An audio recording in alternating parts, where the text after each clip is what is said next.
Hello my friends, welcome to my corner. This is my quick video on the best film that I saw last month, and in this case it happens to be Groundhog Day by Harold Ramis, this film from 1993. The first question that you may have is, Jorge, you hadn't seen this film before? Yes, I had, but let me tell you, the first time that I saw this film, for some reason, I just didn't completely like it. You know how it happens when sometimes when you have a movie that is put on a pedestal and then, so many critics and so many people are saying this is a fantastic film, this is a wonderful film, and then when you finally get to see it, it's like, really, that was it? It seems that there was so much going on to it that then at the moment when you actually see it, it's like the cinematic equivalent of Paris syndrome, if you have heard of that. I don't know what I would call it in the case of cinema, maybe the Citizen Kane syndrome or something like that. Well, that's what happened to me with Groundhog Day. Now, the second time that I watched it for a film club discussion, I really got it that time. And I was like, how did I not see the greatness of this film the first time that I watched it? So here's a little note to myself, and maybe to you if it helps you. Try to give a movie a second chance. If you do not like a movie, especially if it's one of those movies that everybody is praising, and I do have a list of, a very long list of films that people are praising and that people love that I do not like. I'm not going to go into the list right now, but I do have that. But still, give a second chance to a movie, especially if it's a movie that many people consider to be great, and maybe you will find, something there that you hadn't seen the first time. Groundhog Day, okay, so you know the story. It's about a man, Phil, played by Bill Murray, who is forced to live one particular day of his life over and over again. This is a very difficult situation, right? A very interesting situation too. And the way that I wanted to approach this video is very similar to the previous one that I did, is to look at three aspects of the film that are good or noteworthy. And then finally, this time, I want to look at three lessons that you can learn from this film, like life lessons. So let's see what we have here.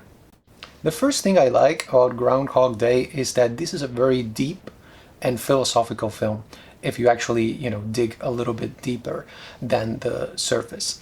It's a film about repetition. Repetition is a Kierkegaardian concept to begin with, and I think it's something that we all experience. Like, we all have those moments in our lives when we feel like, this is something that I did before. This is what I do every day. You begin to get worried because you feel like, your life is always the same and there's just no variation to it. And the key question here is, how do you give meaning to your life when everything seems to be the same thing over and over again? And that is something that the film explores.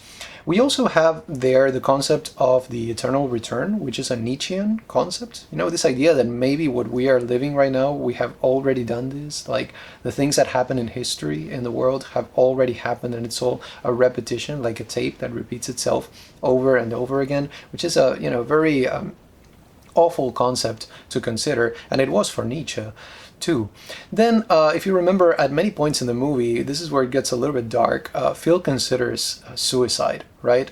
And when it comes to this, I like to remember what Albert Camus said about suicide. He said, suicide is the only truly serious philosophical question, right? Or the main philosophical problem here. Because when you are faced with the question of whether life has meaning or not, which is basically what the person contemplating suicide is faced with, that pretty much amounts to answering the fundamental question of philosophy. All the other questions of philosophy just become meaningless when you compare them to that initial question, is life worth living? So we have a film that is a comedy, and it seems light in many of the scenes, but actually when you think about it, this is a very profound film that has many important ideas that you can consider. The second point that I wanted to highlight when it comes to Groundhog Day is the casting, okay? Bill Murray. I don't think I need to say more, right? He just does such an excellent job. He's perfect for the role. And what I like about him, and he has done, of course, comedy and drama, and he is equally good in those genres and in pretty much everything that he has done. And then all the types of comedies that he has been in, right? It's not just comedy, that's it. There are many shades to his character. And to me, it seems like he is funny just by being Bill Murray. You know what I mean? It's one of those, he's one of those actors. And in this case, specifically in Groundhog Day, he really embodies that cynicism, that awful quality and that tiredness that his character has. But at the same time, towards the end of the film, when he has that change of heart, he is also believable, right? We can believe that change of heart. So he is a fantastic actor. I'm not saying Andie MacDowell did not do a wonderful job. She is perfect as Rita too, but the film really focuses on Phil. So that's why I wanted to emphasize specifically the role that Bill Murray played.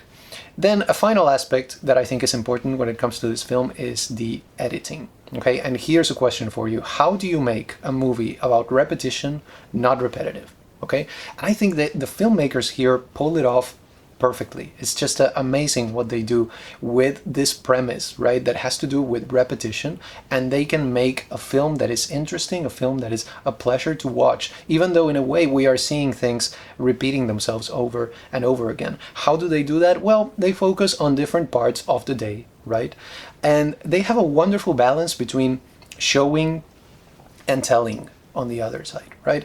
So they know what to show you and what to tell you. You know there are gaps in the story, but how do you find out? Because that is narrated, that is told, right?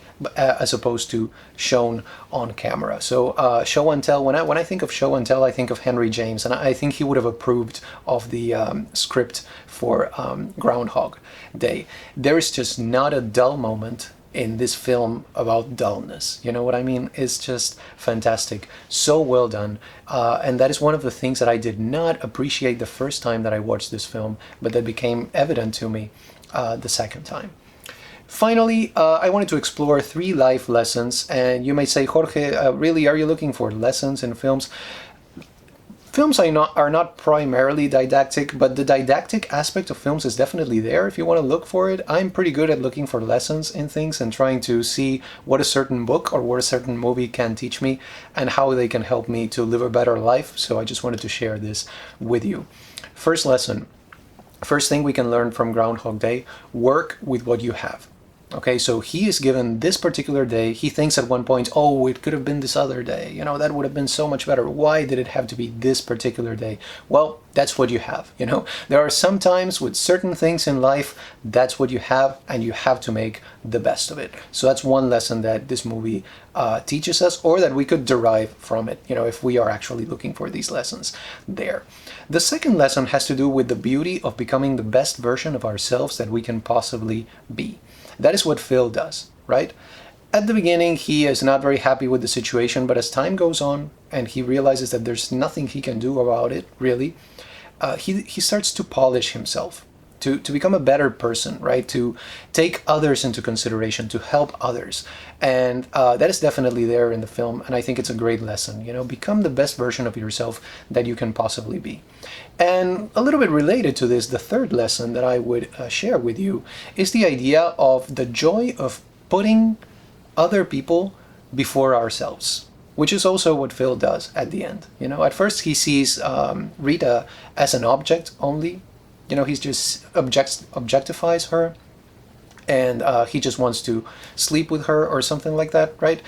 But towards the end, he realizes that it's so much more than that, that there's so much more to life than just the physical aspect. And he puts her also before himself. He starts to think about her feelings, for instance, right? And what she might be looking for in a relationship. And that is how eventually things begin to work, when you realize that it's not only about you, there are other people involved, and you would do good to think about them, because in the end, you know, by thinking about other people, we also benefit ourselves, right? So it's all connected, right? We are all connected in this sense. So those were some thoughts that I have about Groundhog Day, which is the best film that I saw last month. I hope you enjoyed this video. Thank you so much for stopping by, and have a wonderful day.